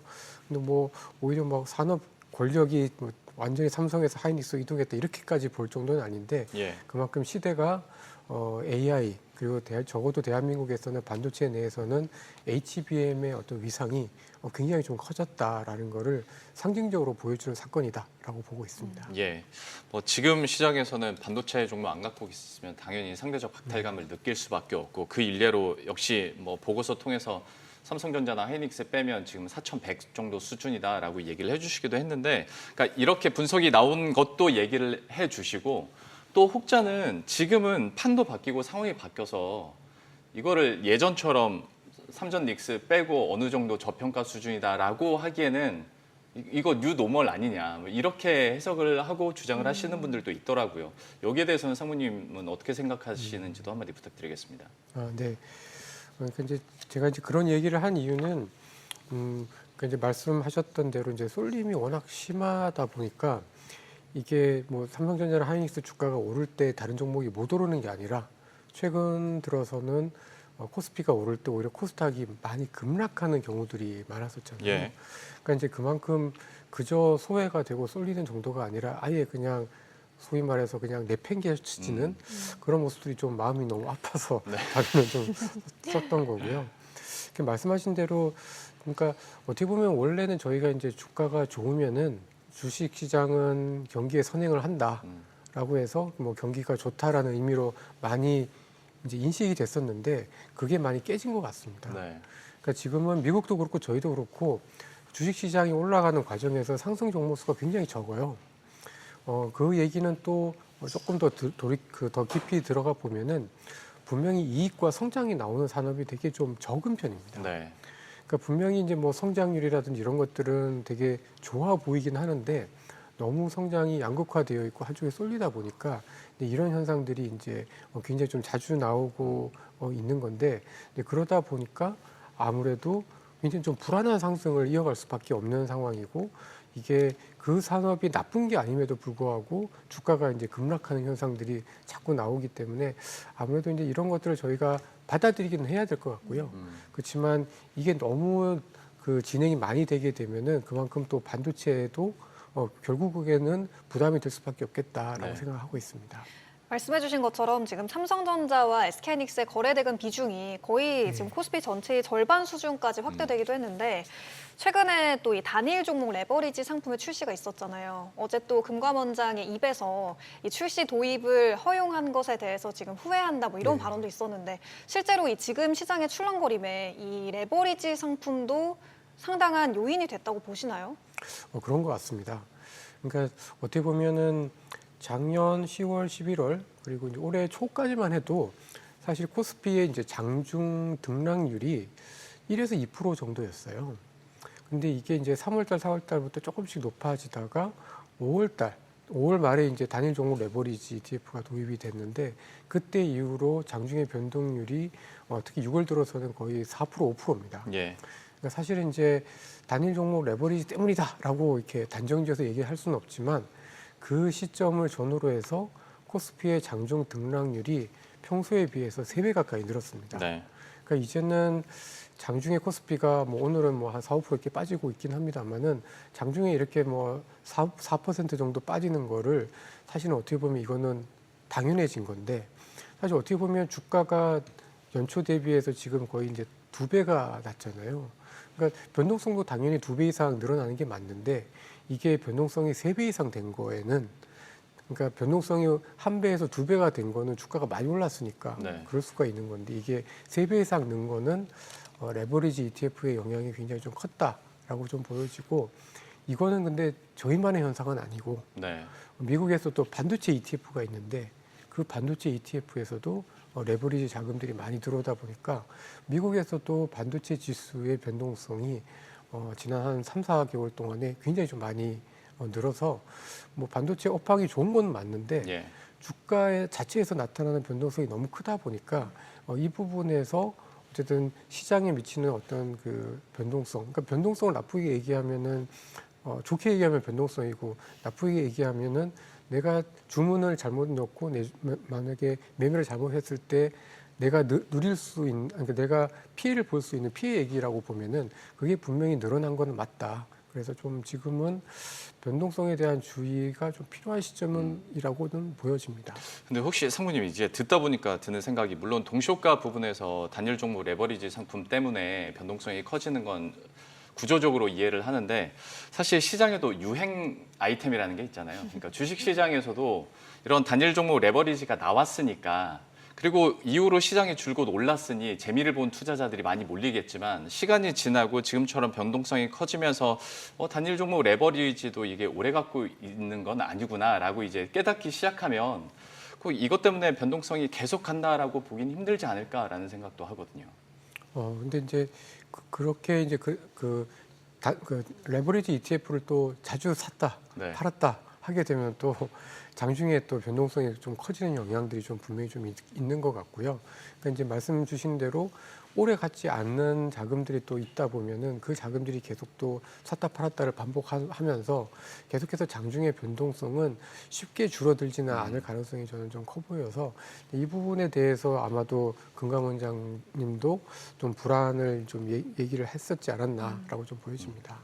최근에 이 코스피의 최고치 랠리에 정말 10,000포인트가 눈앞으로 다가오기도 했었는데 그렇다 보니까 여전히 고점 경계감도 함께 고조되는 흐름이에요. 지금 공매도 거래도 급격하게 늘어나고 있는데 이 부분을 상무님은 좀 조정 가능성의 신호라고 보시나요? 근데 그 공매도나 대차 거래 잔고가 늘어나는 것만 가지고 시장의 조정 신호다라고 보기는 어렵습니다. 그러니까 이제 공매도가 늘어나고 대차 거래가 늘어나는 게 그냥 시장이 이제 커져서 또 시장의 어떤 레벨 자체가 높아졌기 때문에 늘어난 부분들도 분명히 좀 있습니다. 예. 근데 이제 조금 걱정이 되는 거는 이제 오히려 이제 신용 잔고 같은 경우에는 지난 5월 말 대비해서 지금 6월 중순 들어서면서 약간은 줄었습니다. 오히려. 근데 이제 그 지금 시장의 변동성을 얘기시키는 거는 이제 레버리지 ETF 쪽으로 돈이 굉장히 좀 많이 들어오면서 좀 늘어난 부분들이 좀 맞는 것 같고 이제 그것 때문에 이제 공매도라든지 대차 거래 잔고도 이렇게 늘어나고는 있는데 사실은 이제 주가가 2배 올랐으니까 예. 정말 이게 걱정이 되려면 2배 가까이 늘어야 되는데 사실 그렇지는 않습니다. 근데 이제 대차 거래 같은 경우에는 최근 들어서 지난 5월 말만 해도 연초 대비해서 한 30-40% 늘었던 게 6월 들어서 좀 많이 늘긴 했습니다. 예. 한 70%, 80% 정도 늘긴 했어서 분명히 좀 경계감을 가질 필요는 있다라고는 생각이 좀 들고요. 근데 그렇다고 해도 공매도나 대차 거래가 늘어나는 걸로만 가지고 향후의 조정 가능성을 보기보다는 그러니까 그만큼 시장이 커져서 이건 함께 크는 거다라고 보는 게 원론적으로는 좀 더 맞지 않나 싶습니다. 사실 공매도보다 수급적인 측면에서 조금 더 실질적으로 약간 우려가 되는 부분이 결국 이제 국민연금 수급과 관련된 건데 여기는 올해 대기 매도 자금만 한 55조 원 된다고 하고 물론 이것도 국내 증시가 잘 나가다 보니까 포지션을 옮기는 거긴 하겠습니다만은 여기에 따른 좀 시장의 부담은 있지 않을까라는 걱정과 요즘에는 이런 기관들의 리밸런싱 못지않게 ETF 리밸런싱에 네. 대해서도 많은 분들이 되게 민감해 하시더라고요. 마침 이제 분기가 끝나면 또 리밸런싱이 되면서 여기에 따른 매도 물량도 나올 수밖에 없을 텐데 이런 수급적인 부담과 함께 또 앞으로의 장의 변동성이나 하락 압력은 어떻게 보십니까? 예. 일단 이런 이제 리밸런싱에 민감해졌다는 것 자체가 예, 사실 되게 시장이 예민해진 거죠. 그렇죠. 그냥 경기가 좋거나 실적이 좋은 거에 대해서 저희가 투자를 하지 않고 뭐 연금이 판다거나 또 어떤 펀드가 판다라는 거에 시장의 주가 자체가 흔들린다는 것 자체가 이미 좀 시장이 약간 좀 불안하다라는 걸 의미를 하는 거다라고 좀 보고 있습니다. 그래서 그 부분은 조금 분명히 경계를 좀 해야 되는데 근데 이제 연금 쪽에서의 리밸런싱은 저는 크게 중요하진 않다라고 좀 보고 있습니다. 이제 지난 10년 동안의 이제 매매 패턴을 보면은 항상 연금은 주가가 빠질 때 사고 네. 주가가 오를 때 파는 약간 좀 반대적인 흐름을 이어왔었고요. 그러니까 이제 말씀하신 대로 이게 진짜 말 그대로 리밸런싱이기 때문에 주가가 올랐기 때문에 이제 비중을 줄이는 거라서 사실 이거는 또 굉장히 장기간에 걸쳐서 천천히 이루어질 거라 이게 시장의 어떤 매도 압력이라든지 주가의 흐름을 뭐 약하게 한다든지 이럴 가능성은 굉장히 적고 오히려 시장이 좀 충격받아서 떨어지면 아마 안 팔 것 같습니다. 그래서 이거는 걱정할 거가 아닌 것 같고요. 오히려 저희가 걱정을 해야 되고 좀 더 초점을 맞춰야 될 것은 사실은 이제 국내 수급이죠. 그러니까 이제 예를 들면 뭐 부동산에서 뭐 주식으로 온다든지 아니면 뭐 이런 그 부동 자금이 이제 주식형으로 수익형 그 자금으로 이렇게 바뀐다든지 이런 돈들이 꾸준히 지속이 되는야만 사실은 이제 시장이 우상향을 할 수가 있는 거고 그게 사실 외국인이 돼도 상관없고 국내 개인이 돼도 상관없고 ETF가 돼도 사실은 상관은 없습니다.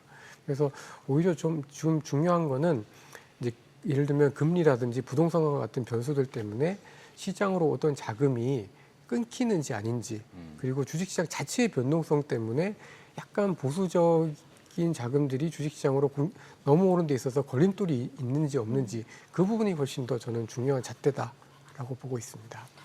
증권사에서는 지금 계속해서 코스피 전망치를 만피 그리고 그 이상까지도 계속해서 높여 잡고 있잖아요. 네. 근데 그 기본 배경에는 사실 실적이라는 그 뒷받침이 되고 있는데 이제 7월 들어서면 7월 초 그리고 7월 말에 이제 우리가 기다리고 있는 삼성전자 그리고 SK하이닉스의 잠정 실적이 공개되는데 이 실적 발표를 앞두고 지금 이 실적에 대한 기대치도 계속해서 높아지고 있고요. 그렇다면 2분기 실적 이 기대의 눈높이를 맞춰낼 수 있을 거라고 보시는지, 그렇다면 이 실적 발표를 앞두고 좀 상승 쪽으로 다시 전환할 수 있는 건 아닌지 어떻게 보세요? 실적은 좋겠죠, 뭐. 다들 좋다고 하니까 좋을 그렇죠. 것 같고요. 네. 그리고 실제로 이제 뭐 반도체 가격도 많이 올랐고, 뭐 전쟁 중에도 반도체 가격은 슥슥슥 오르더니 전쟁 끝나지도 않았는데도 반도체 가격이 많이 올랐고, 또 공급 그 계약 가격도 굉장히 좀 많이 올리고 있는 상황이기 때문에 실적이 나쁠 가능성은 거의 없는 것 같습니다. 근데 이제 오히려 저는 삼성전자나 하이닉스 같은 실적보다는 미국의 빅테크 기업들의 실적이 훨씬 더 중요한 것 같고, 결국 그들이 저희 한국의 반도체 제품의 가격을 높은 가격에도 불구하고 많이 사주기 때문에 실적이 좋은 거라서, 사실 이제 굳이 실적을 본다라고 하면 빅테크 기업들의 실적이 과연 예상치를 부합하는지 아니면 미스하는지가 훨씬 더 중요한 잣대지 않나라는 생각이 좀 드는데, 그래도 요즘 뭐 빅테크 기업들이 워낙 빚을 내서라도 뭐 주식을 새로 증자를 해서라도 데이터 센터를 짓고 이제 그 투자를 하려고 하다 보니까 당분간은 정말 적어도 올해까지는 반도체, 특히 국내 저희 반도체에 대한 실적은 좋을 가능성이 훨씬 더 높다라고 생각을 좀 해서, 우리 시장이 흔들릴 때는 조금 더 저희가 좀 용기를 갖는 전략들이 좀 필요하지 않나 싶습니다. 선생님, 근데 어쩌다 보니까 제가 자꾸 이제 약간 비관론적인 예, 질문만 드리게 네. 되는데, 환율 있지 않습니까? 네. 여전히 1,500원대 위에서 놀고 있고, 근데 또 한편으로 보면 어제도 이런 고유가 상황에서 수출 지표가 이렇게 잘 나오는데, 그러면 환율도 이런 환율 상황에서도 우리 시장 좀 그래도 더 잘 나올 수 있지 않을까라는 희망도 갖고, 여전히 수급적으로는 이게 부담되는 절대값이라는 것도 아는데, 환율에 대한 시장 영향은 어떻게 평가하세요?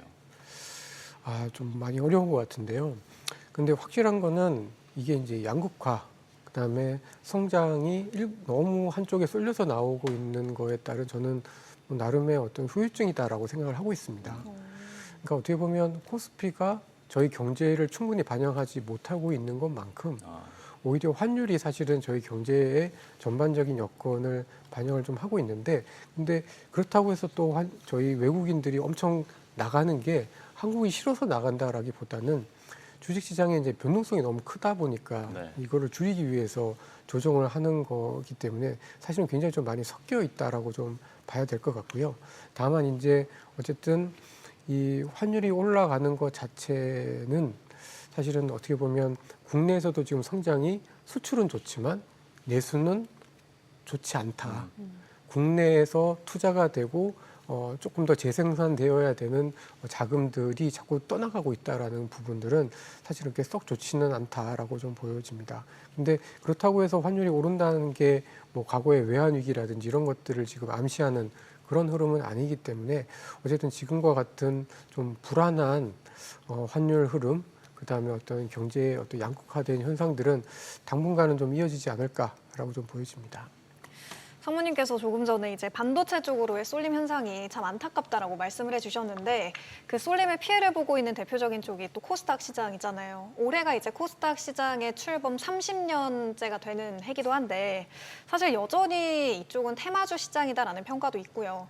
계속해서 좀 기세를 펴지 못하는 그 이유는 뭐라고 보시나요? 그러니까 일단은 저희가 이제 코스닥이랑 나스닥을 많이 비교를 하는데, 네. 나스닥이 예외적인 겁니다. 그러니까 무슨 말씀이냐면 각 나라들마다 그 성장 기업들, 그러니까 성장하는 기업들을 위한 성장 시장이 다 있습니다. 뭐 일본에도 있고 뭐 영국에도 있고 뭐 중국에도 있고 홍콩에도 있고 많이 있는데 유일하게 이게 정말 성장한 시장이 바로 나스닥입니다. 근데 이제 나스닥은 좀 예외적인 게 미국에서 미국이 어떻게 보면은 저희가 스탠다드를 어떻게 보면 이제 장악을 하잖아요. 네. 그러니까 뭐 PC에서도 OS 시스템을 만들 때 이제 윈도우라는 거를 깔아버려서 그냥 다 윈도우를 쓰듯이 뭐 반도체도 GPU라는 걸 가지고 그냥 스탠다드 이걸 통해서 AI 데이터 센터를 만드는 거다라고 아예 그냥 스탠다드를 만드는 그 힘이 굉장히 좀 센 것 같아요. 그러니까 시장 자체가 다른 거죠. 그러니까 대한민국의 코스닥 기업들이 훌륭한 기업들이 많음에도 불구하고 우리는 사실은 삼성전자나 하이닉스 같은 기업들의 약간 투자를 받는 기업들이 되게 많고 예. 또 2차 전지, LG 엔솔이나 SDI 같은 기업들이 투자할 때 거기에 이제 성장하는 기업들이 많지 정말 이 수출이라는 테두리를 딱 벗어나서 대한민국의 큰 수출 기업들의 테두리를 벗어나서 성장하는 기업들이 많지 않다 보니까 네. 결국은 이제 자꾸 이제 누군가의 도움이 필요한 제도적인 개선이 필요한 그런 상황으로 좀 가고 있는 것 같은데 저는 그래도 정부가 뭐 동전주 폐지라든지 예. 뭐 그 승강제라든지 이런 제도를 통해서 약간은 좀 지금 1,500개나 되는 기업들이 너무 난립해 있기 때문에 네. 이걸 어느 정도 정리를 좀 해주면 코스닥 시장도 어느 정도는 좀 그래도 제 갈 길을 갈 수 있지 않을까라고 나름대로 기대를 좀 하고 있습니다. 근데 솔직히 현실적으로 지금 코스닥 시장이 갑자기 급반등할 것 같지는 않은데 그러면 다 같이는 못 가더라도 실적 모멘텀이 찍히는 것은 반도체 소부장은 있지 않겠냐라는 거거든요. 반도체 대장주들이 이렇게 잘 가고 낙수 효과도 있을 법한데 그리고 실제로 6월 들어서는 이런 반도체 소부장주들이 한 번씩 튀기도 했었고요. 여기에 대한 기대감도 아직은 좀 이르다고 보십니까? 저는 이제 3분기부터는 가능하다라고 생각을 하는데요.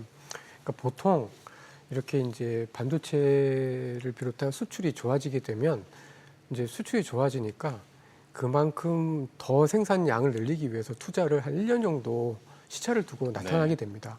근데 이제 작년 9월달, 10월달부터 반도체 수출이 이렇게 급격히 좋아졌고 전자나 하이닉스 실적도 3분기를 바닥으로 해서 엄청나게 좋아졌기 때문에 이번 3분기부터는 전반적으로 소부장을 비롯해서 투자가 좀 더 작년 그리고 올해 상반기보다는 본격적으로 나타날 가능성이 좀 크고 저는 그 시점에서 뭐 코스닥 승강제 도입이라든지 이런 것들이 이렇게 잘 맞닥뜨려지면은 적어도 지금 당장은 아니지만 6월은 아니지만 한 8, 9월부터는 코스닥 시장도 좀 숨통이 트일 거다라고 기대를 하고 있습니다. 네, 그러면 허재환 유진투자증권 상무와 함께한 투자 전략 따라잡기는 여기서 마치도록 하겠습니다. 오늘 말씀 고맙습니다. 고맙습니다.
네, 양 지수가 모두 6% 안팎의 큰 낙폭을 보이고 있습니다. 지금 코스닥 쪽에 이어서 코스피도 매도 사이드카가 발동될 만큼 참 어려운 화요일장이기도 한데요.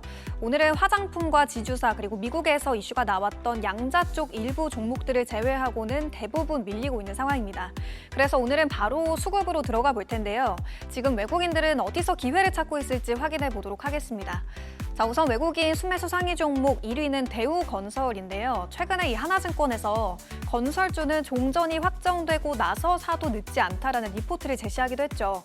오늘장에서 대우건설 10% 가까운 급락세를 보이고 있긴 하지만 외국인들은 오히려 매수 기회로 삼고 있는 흐름 확인을 해볼 수가 있고요.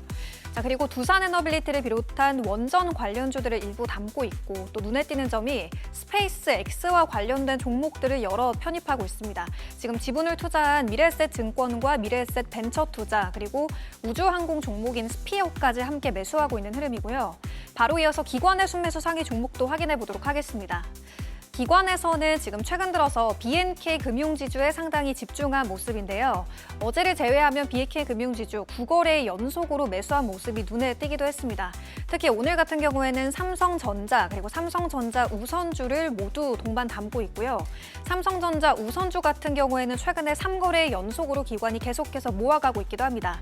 그리고 한국전력, 이 오늘장에서 KB증권의 목표가 하향 리포트가 나오기도 했죠. 그럼에도 불구하고 기관은 4거래일 만에 매수로 전환한 흐름 확인을 해볼 수가 있었고요. 그리고 삼성중공업도 모처럼 기관이 매집하고 있는 흐름까지 확인을 해볼 수가 있습니다. 대한항공부터 맥쿼리인프라 그리고 드림시큐리티까지 확인을 해볼 수가 있고요.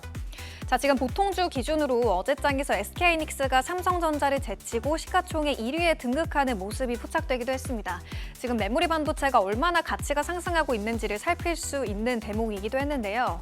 한 달 전쯤에 하나증권에서 이 시가총액의 순위가 바뀌면 과열의 신호일 수 있다라는 리포트를 내기도 했습니다. 지금은 증권사에선 의미를 어떻게 해석하고 있을지 함께 보도록 할 텐데요.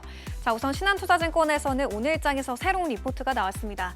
이제 자본 효율 평가 방식이 변화했다라고 보고 있었는데요. 시장은 이제 역전의 이 본질을 봐야 되는데 AI 메모리 병목의 시장은 프리미엄을 주고 있다. 그리고 과거에는 이 규모와 이익으로 평가를 했다면 이제는 ROE와 자본 효율 그리고 HBM 병목으로 바꿔서 이 평가 방식을 봐야 된다라고 제시하고 있습니다. 이 대표성이 바뀌었다면 시장을 이제는 좀 다르게 바라봐야 된다라는 뜻인데 시장이 꺾인다기보다는 이 같은 시선을 받아들여야 된다라는 의견을 제시하고 있고요. 유한타증권에서도 리포트가 나왔습니다. 이번 보통주 기준 시총 역전은 단순한 이 쏠림이나 과열로 해석하는 건 과도하다라고 보고 있는데요. SK하이닉스가 1위를 기록했던 이후로 여러 가지를 나열하고 있는데 기존 HBM 물량에서 아직 주도권을 잡고 있고 그리고 고부가 디램 비중과 마진도 좋다. 그리고 삼성전자와 이 차이점으로 볼 수 있는 AI 데이터 센터향 순수 노출도를 언급하고 있습니다. 삼성 같은 경우에는 반도체 사업 안에서도 여러 가지 파운드리를 비롯한 사업부가 섞여 있는 상황이기도 하니까요. 유한타증권에서는 이 같은 SK하이닉스의 도드라진 최근의 상승세가 과하지 않다라는 의견을 내고 있습니다. 연속적으로 어느 정도 많이 올랐기 때문에 조정이 나올 수는 있지만 추세적인 훼손은 아닐 거다라고 전망을 하고 있고요. 더불어서 삼성전자와 이 반도체 소부장 종목들의 키 맞추기까지 함께 기대하고 있는 상황입니다. 자, 어제 이 시간에 제가 IM증권의 이 코스닥 봄이 언제 올지에 관한 리포트를 함께 저희가 살펴봤었죠. 코스피가 이제 그 IM증권의 리포트에서는 11,000포인트를 찍고 나서 반도체 피크아웃이 올 시점에 이 코스닥의 봄이 올 가능성이 높다라는 의견을 제시하기도 했었는데요.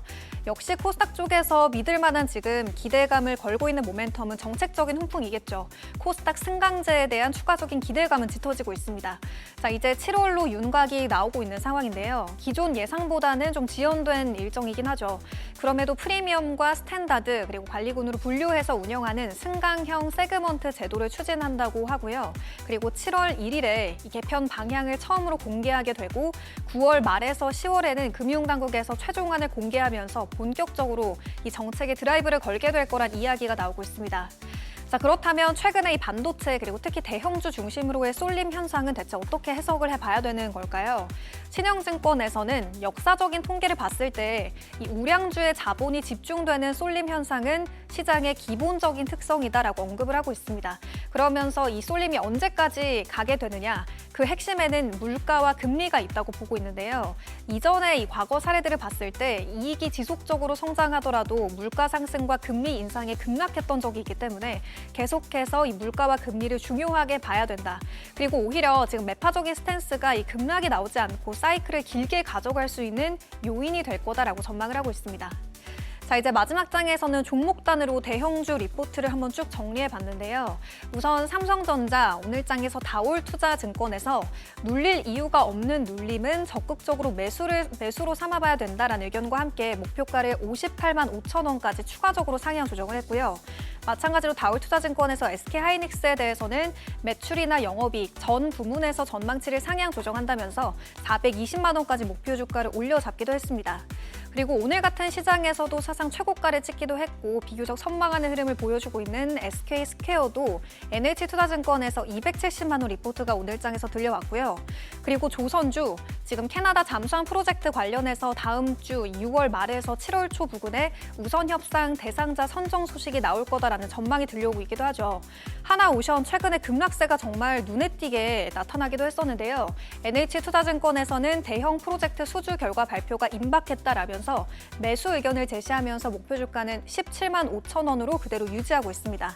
마지막으로 HD현대중공업, 지금 어제 외국인 수급이 가장 강하게 들어왔던 종목이기도 했는데요. 메리츠증권에서는 80만 원에서 90만 원까지 추가적으로 상방을 열어두기도 했습니다. 흔들리는 시장 속에서 저희와 계속해서 함께 시장 전략 세워보시죠. 지금까지 오후장 브리핑 시간이었습니다.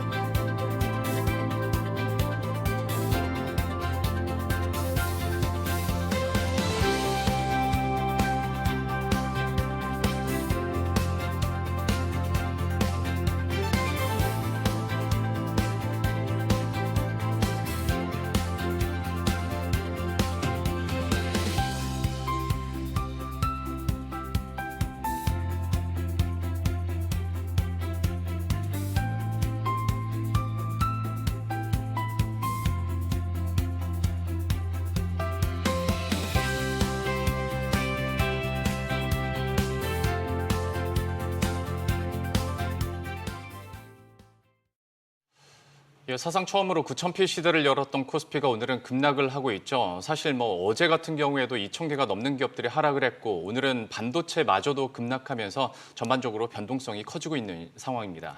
네, 여기에 지금 중동 리스크는 협상 진전으로 최악의 국면을 벗어나긴 했지만 고금리 장기화 우려에 지금 1,500원대 환율까지 겹치면서 시장의 불확실성은 여전한 상황인데요. 오늘 약세를 지금 더 높이 뛰기 위한 성장통으로 볼 수 있을지 아니면 더 큰 변동성의 시작일지 오늘 셀럽의 한수 시간은 장재철 피나클 경제연구소 대표와 함께 짚어보도록 하겠습니다. 대표님 안녕하세요. 안녕하십니까? 안녕하세요. 자, 우선 지금 코스피가 많이 오르긴 했지만 오늘 예상했던 것보다도 더 크게 빠져서요. 지금 양 지수가 6% 넘게 급락하고 있는데 오늘의 시장 흐름을 좀 어떻게 해석하고 계신가요?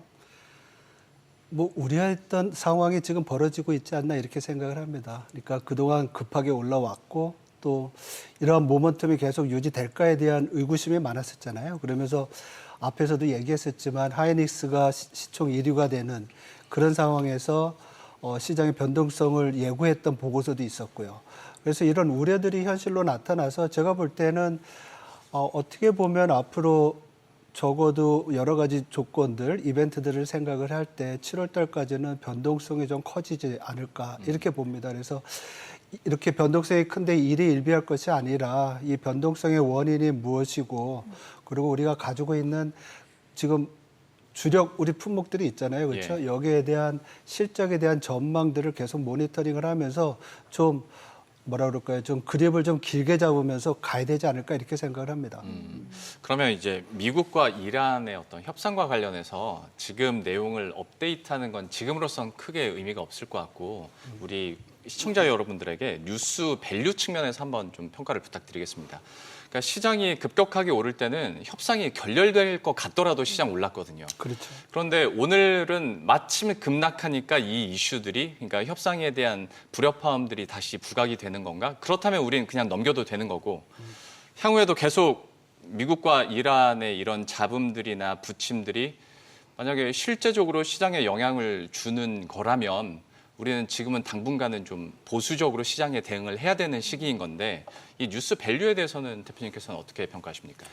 예, 지금 굉장히 중요한 점을 짚어주신 것 같아요. 제가 앞에서 이제 고변동성에 우리가 장세가 됐다, 그리고 여러 가지 이벤트가 있다고 말씀을 드렸는데 그 중에 하나가 중동 이슈도 있는 거고요. 두 번째로는 앞으로 연준의 금리 어떤 스탠스도 있는 거고, 또 우리 시장에 약간 지금 부담이 되고 있는 게 국민연금의 리밸런싱 문제 있잖아요. 예. 이 문제도 있고, 그래서 계속 좋을 때는 좋은 뉴스들이 시장을 지배하지만 약간 좀 흔들리고 있을 때는 말씀하셨던 이런 내용들이 시장의 변동성을 크게 해주는 그런 부분도 있죠. 그리고 지금 너무 시장이 뜨거웠던 건 사실이잖아요. 그렇죠? 네. 그러니까 좀 쉬어가야 되는 그런 부분이기도 한데, 문제는 그렇다고 우리가 투자를 안 할 수는 없잖아요. 그렇죠? 그러니까 이러한 변동성 장세나 아니면 조정이 있을 때 원하던 종목들을 좀 상대적으로 좋게 살 수 있는 기회일 수도 있기 때문에 전략을 좀 긍정적으로 또 중기적으로 봐서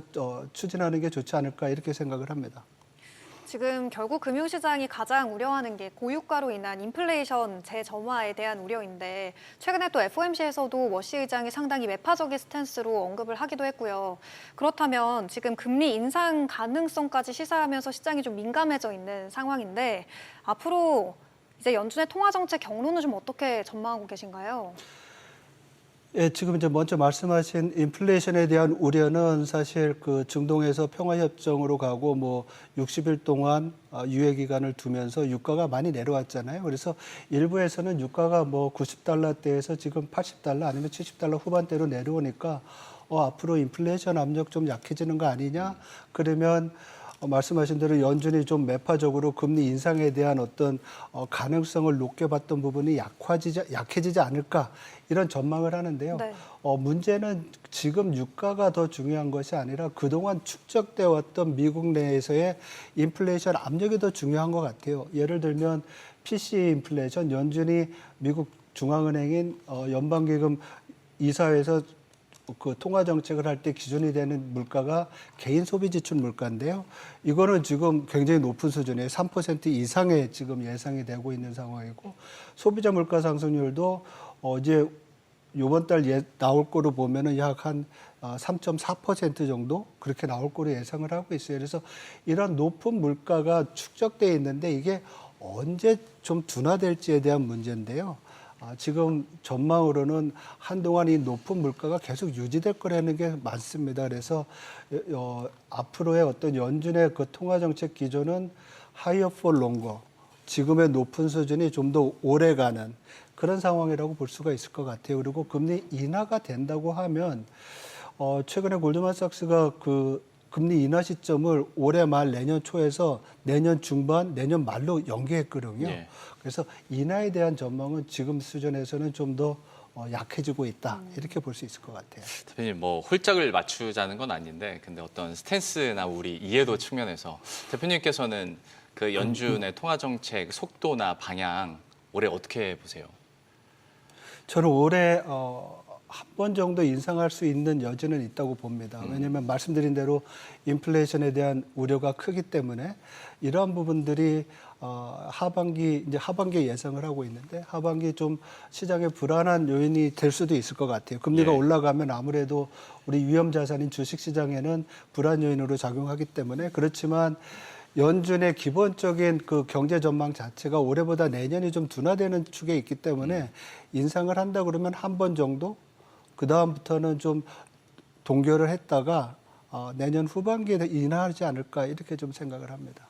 참 이게 그러니까 쉽지 않습니다. 이 프로그램 안에서만 인상 전망이 나오고 맞아요. 인하 전망이 나오고 네. 하다 보니까 우리 개인 투자자 입장에서도 누가 알겠습니까? 그리고 특히나 캐비너시 체제에서는 더욱이 이제 깜깜이가 된 상황이기 때문에 여기에 따라서 좀 시장의 대응 영역이 될 수밖에 없을 텐데, 그렇다면 우리가 혹시 어떤 물가 지표를 봤을 때 기준을 좀 세울 수 있을까요? 이 정도 나오면 그래도 시장이 용인 가능하겠다. 그리고 이제 뭐 연준 입장에서도 굳이 금리 인상을 하는 게 아니라 그냥 매파적인 스탠스만 보여도 시장은 어느 정도 좀 이렇게 눌림이 있겠다라는 좀 기준치를 마련해 주신다면 어느 정도 선을 저희가 감을 잡으면 될까요?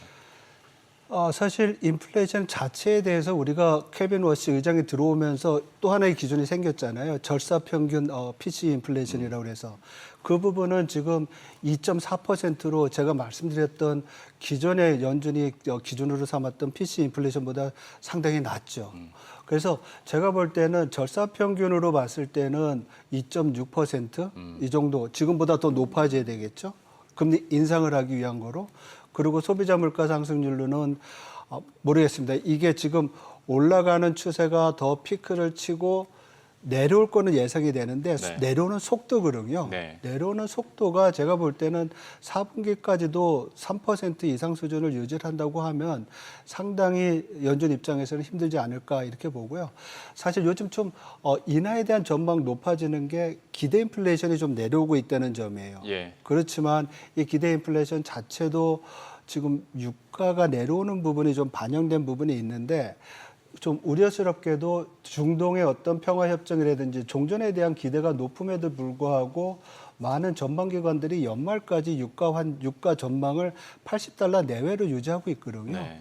뭐 $70까지 내린 부분도 있지만 그래서 이런 부분들이 물가를 굉장히 스티키하게 내려오는 걸 막아주지 않을까 이렇게 좀 걱정스럽게 전망하고 있습니다.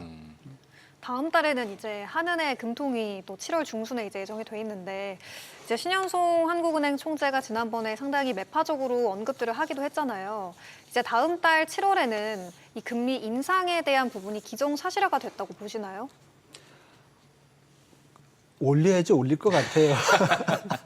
근데 시장은 지금 거의 90% 이상 올리는 거로 예상을 하고 있고요. 그리고 네. 신현성 예. 총재도 그렇고 한은에서도 그렇고 많은 인사들이 금리 인상의 필요성에 대해서 전망을 하고 있는데요. 말씀드린 대로 우리는 미국보다 물가가 좀 낮은 편에 속하는 편이에요. 인플레이션 압력이 좀 작고 내수 부분이 좀 부진하다는 점도 있잖아요. 그리고 유가가 좀 내려오면서 전월 대비로는 물가가 좀 둔화될 수 있는 부분도 있고 그리고 환율 부분이 모르겠습니다. 지금 1,500원대에 있는데 7월 달까지 이게 만약에 좀 더 내려온다고 하면 한 번 정도 좀 데이터 보면서 하지 않을까 이런 생각도 합니다. 그렇지만 지금 시장에서는 7월 달 금리 인상을 기정사실로 하고 있다. 그래서 그런 부분이 있지만 이것도 데이터 디펜던트하기 때문에 지금 6월이잖아요. 그래서 6월 말까지 좀 7월 초까지라도 좀 보면서 좀 지켜봐야 될 것 같습니다.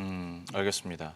저희가 뭐 앞에서도 환율 얘기는 많이 했고 환율은 갈피를 잡기 힘드니까 네. 약간 이거를 같이 합쳐서 좀 질문을 드려보겠습니다. 지금처럼 고환율에 고유가 상황이면 우리나라 기업들 입장에서 봤을 때 무역 수지가 증가 압력도 받고 감소 압력도 받게 되는 건데 수출 기업들의 실적 추세는 좀 어떻게 평가를 하시는지 여기에 따라 뭐 반도체는 너무 좋을 걸 예상하니까요. 뭐 이걸 토대로 해서 수출 기업들의 무역 수지 그 기조는 어떻게 될 것인지 여기에 따라서도 좀 전략이 달라질 것 같습니다. 어떻게 보십니까?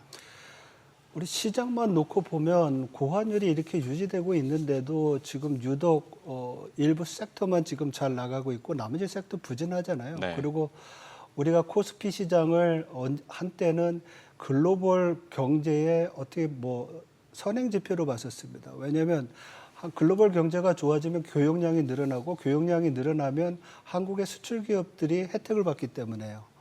근데 그런 수출 기업들이 많은 코스피 시장이 그렇게 맞아요. 다른 부분이 약하잖아요. 네. 반도체만 가고 있고. 이 얘기는 뭐냐면 환율이 높음에도 불구하고 그러니까 우리 원화가 약할 때 저평가돼도 우리 수출 기업들한테 그렇게 옛날처럼 큰 효과가 없다라는 거죠. 이거는 지금 많은 연구기관에서 우리나라의 수출 산업이 환율에 더 비탄력적으로 변했다라고 얘기를 하고 있거든요.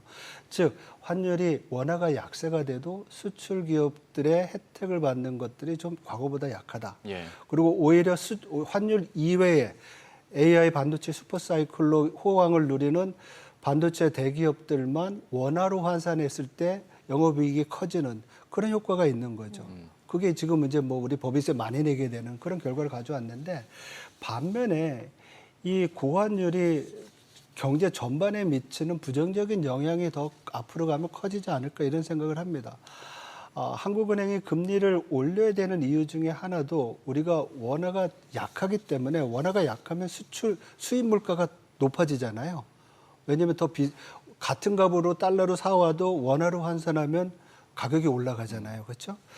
이런 부분들이 가계와 기업들의 비용 인상으로 나타날 수가 있고 구매력 약화로 나타날 수 있어서 한국은행이 이걸 막기 위해서 금리를 좀 올려서 원화를 강세를 가져가야 된다는 필요성이 있기도 하죠. 근데 여기 또 어떻게 보면 좀 아이러니가 있죠. 그래서 금리를 올리면 물가는 좀 내려오더라도 기업들이 또 이자 비용이나 또 금리가 올라가니까 그렇죠. 여러 가지 또 문제가 생길 수 있는 거예요. 그래서 이러한 고환율은 통화 정책을 좀 제한하는 효과를 제한하는 효과도 가져올 수 있다.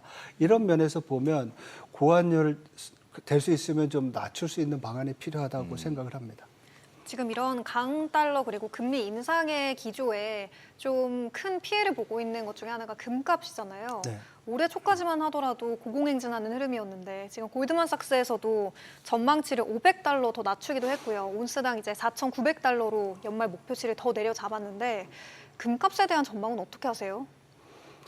금값은 제가 한 9개월, 한 달, 뭐 12개월 전에는 이제 피크 쳤다라고 얘기를 했었거든요. 왜냐면 금에 대한 그 어떤 상승의 모멘텀도 상당히 강했었는데 그걸 계속 유지하기가 어렵다는 생각을 하고요. 지금도 어떻게 보면 금값이 계속 높은 수준으로 왔던 이유가 연준의 금리 인하에 대한 어떤 전망이 있었고 그리고 또 뭐라 그럴까요? 그 지정학적 리스크도 커졌었고 예.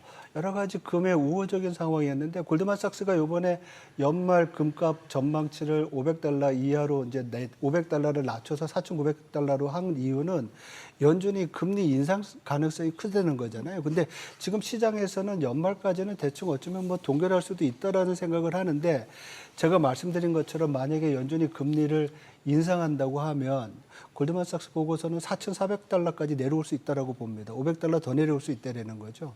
근데 이게 금값이 그러면 계속 아래로 떨어질 것이냐? 또 그렇게는 안 보는 것 같아요. 그 보고서에 따르면은 중앙은행들이 매년 올해랑 내년에 월 40톤에서 50톤의 금 수요를 계속한다는 겁니다. 그래서 금의 안전자산으로서의 역할, 그러니까 중앙은행들이 그 뭐라 그럴까요? 그 외환 보유액 그런 걸로 금을 많이 보유하잖아요. 네. 그거에 대한 수요가 있는 만큼 안전자산으로서의 금의 수요는 앞으로도 있을 거라는 점이 금 가격의 급락을 예상하게 하지는 않지만은 이게 더 추가적으로 올라갈 수 있는 부분에 대해서는 여러 가지 상황들을 봤을 때 좀 제한적이지 않을까 이런 생각을 합니다. 알겠습니다. 금 가격에 대한 분석까지 들어봤고 이번 주에 아주 중요한 이벤트 중 하나인 마이크론 실적 발표도 잠깐 얘기를 해보겠습니다. 앞에서도 어떤 관전 포인트를 그 김동석 대표와 얘기를 나누기도 했는데 과연 이번에 이제 대표님께서 보시는 마이크론의 실적 발표 그리고 가이던스에 대한 관전 포인트들 어디에 두고 계신지 그리고 결국 뭐 메모리 D램 가격 폭등할 거라는 리포트가 이제 계속 또 업데이트가 되던데 그러면 결과적으로 삼성전자나 SK 하이닉스까지도 다시 한번 좀 훈풍을 기대할 수 있을지에 대해서는 어떻게 평가하십니까? 예, 벌써 우리가 지난주였나요? 브로드컴 실적 때문에 한번 되게 시장 흔들렸었잖아요. 실적 그쵸. 좋게 나오는데 가이던스 안 좋은 경우. 근데 다행히도 지금 외사들의 보고서를 좀 제가 쭉 체크해 보니까는 실적이나 가이던스 다 좋게 나올 거로 생각을 하고 있더라고요. 그래서 되게 긍정적인데 네. 문제는 이러한 기대를 그런 어떤 전망이나 실적이 다 못 맞출 때 좋더라도 시장은 너무 좋게 네. 생각하니까 그거를 실망감이 있을 때 시장의 변동성은 있을 거라고 생각하는데요. 우리 앵커께서 말씀하신 대로 뭐 메모리 반도체 가격이 앞으로 200% 정도 더 올라갈 거라는 전망들이 많은데 만약에 그게 사실이라고 하면 이러한 단기적인 변동성은 진짜 단기적으로 끝날 것 같아요. 그리고 오늘 시장 조정의 빌미를 준 어떻게 보면 AI 섹터 쪽에서의 투자 비용에 대한 우려잖아요. 물론 뭐 국민연금 역할도 있겠지만은 이러한 것들이 좀 역설적으로 생각을 해보면 투자를 많이 한다는 거잖아요. 근데 그 투자 많은 것의 수혜주가 우리 반도체 회사들입니다. 네. 그래서 그 뒤집어서 보면 물론 이제 투자를 많이 해서 망하는 기업들이 있으면 시장 파이가 좀 줄을 수는 있겠지만 그 정도로 반도체 경기에 대한 전망이 강하다는 것을 본다고 하면 앞에서 말씀드린 대로 이러한 단기적인 조정들을 좀 이겨나가는 좀 중기적인 투자 전략이 지금 필요하지 않나 이런 생각을 합니다. 네, 그럼 저희 방송 중에 전해드린 내용과 관련해서 모든 투자 판단의 책임은 투자자분에게 있다는 점 알려드리면서요. 장재철 피나클 경제연구소 대표와 함께한 셀럽의 한 수는 여기서 마치도록 하겠습니다. 오늘 말씀 고맙습니다. 그렇습니다. 참 시장의 낙폭이 커지고 있는 상황인데요. 앵커님도 그러시겠지만 이렇게 시장이 급락하면 네. 기분도 좀 동조화되는 느낌이 있습니다. 그런데 지금 매크로 환경은 또 변한 게 없는 만큼 이벤트 잘 점검하시면서 너무 성급하게 액션하기보다는 이런 이벤트들 좀 잘 지켜보시길 바라겠고요. 저희 마켓앤머니 화요일 방송은 여기서 마치도록 하겠습니다. 네, 저희는 그럼 내일도 오후 1시에 탄탄한 전략과 함께 다시 찾아오도록 하겠습니다. 함께해 주신 여러분 고맙습니다.